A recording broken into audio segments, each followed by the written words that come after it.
Assalamualaikum warahmatullahi wabarakatuh. Alhamdulillahirrabbilalamin. Wassalatu wassalamu ala asrafil anbiya'i wal mursalin Sayyidina wa maulana Muhammadin wa ala alihi wa sahbihi ajmain, amma ba'd. Ya masyirul muslimin rahimakumullah. Hadirin hadirat yang dirahmati oleh Allah subhanahu wa ta'ala, dalam mensyukuri nikmat Allah, kita diberikan keteladanan oleh Rasulullah SAW, sebagaimana dijelaskan dalam hadis riwayat Aisyah radhiyallahu anhu. Ia berkata, jika Rasulullah melaksanakan sholat, ia berdiri lama sekali sehingga kedua telapak kakinya Rasulullah pecah-pecah.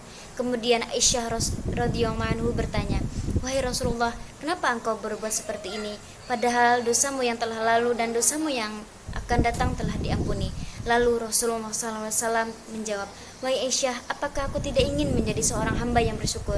Hadis riwayat Muslim. Jawaban Rasulullah SAW itu telah menjelaskan bahwa rasa syukur kita bisa dilakukan dengan cara apapun. Lantas masih adakah cara lain untuk kita bersyukur atas nikmat Allah Subhanahu wa Ta'ala?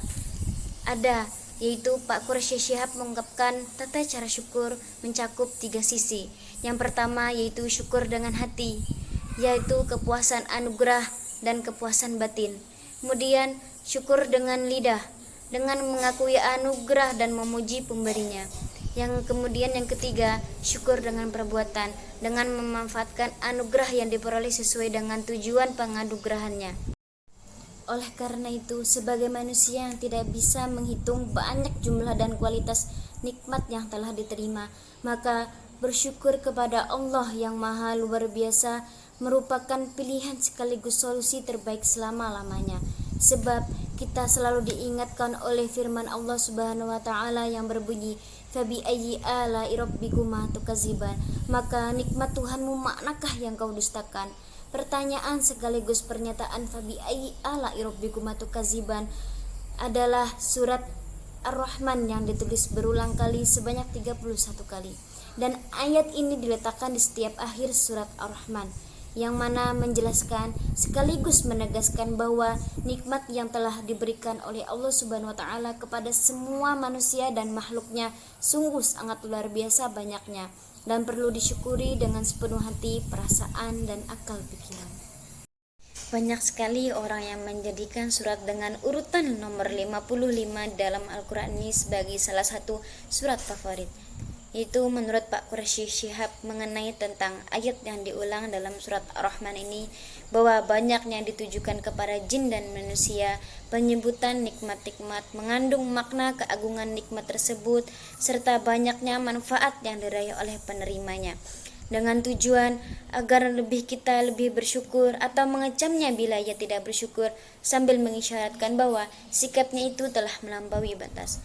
Dan menurut Al-Maraghi pun, ungkapan dari ayat-ayat yang diulang itu adalah nikmat-nikmat yang keluar dari Allah Subhanahu wa Ta'ala yang maha merajai dan maha memiliki, dan yang telah menumbuhkan mereka baik tubuh maupun akal mereka. Jadi pengasuh itulah yang sepatutnya kita sembah, kita puji dan disyukuri atas segala yang telah dianugerahkannya dan dikaruniakannya. Dialah yang patut kita sembah, bukan sesembahan yang lain. Dan dari pendapat kedua mufassir, yaitu Pak Quraisy Shihab dan Al-Maraghi, mengenai pengulangan ayat yang terdapat dalam surat Ar-Rahman adalah penegasan terhadap nikmat yang telah Allah berikan, penegasan dan penekanan untuk diingatkan kembali akan semua nikmat yang telah hamba peroleh. Karena itu Allah Subhanahu wa Ta'ala setiap kali menganugerahkan nikmat dan mengingatkan kembali nikmat-nikmatnya yang telah diberikan kepada hambanya. Hal ini pada hakikatnya adalah pengakuan terhadap nikmat-nikmat itu dan melakukan peneguran jika seorang hamba telah mendustakan nikmat-nikmat itu. Ahli syukur yang sejatinya adalah ketika ia memperoleh harta, pangkat, kedudukan, ataupun gelar, ia hanya berpikir bahwa semuanya adalah karunia Allah yang diberikan agar ia lebih dekat kepada Allah Subhanahu wa Ta'ala, dan ia menggunakan karunia tersebut dengan benar agar berbuah berkah di jalan Allah Subhanahu wa Ta'ala. Barakallahu li wa lakum wa li jami'il muslimin. Alhamdulillahirabbil alamin. Assalamualaikum warahmatullahi wabarakatuh.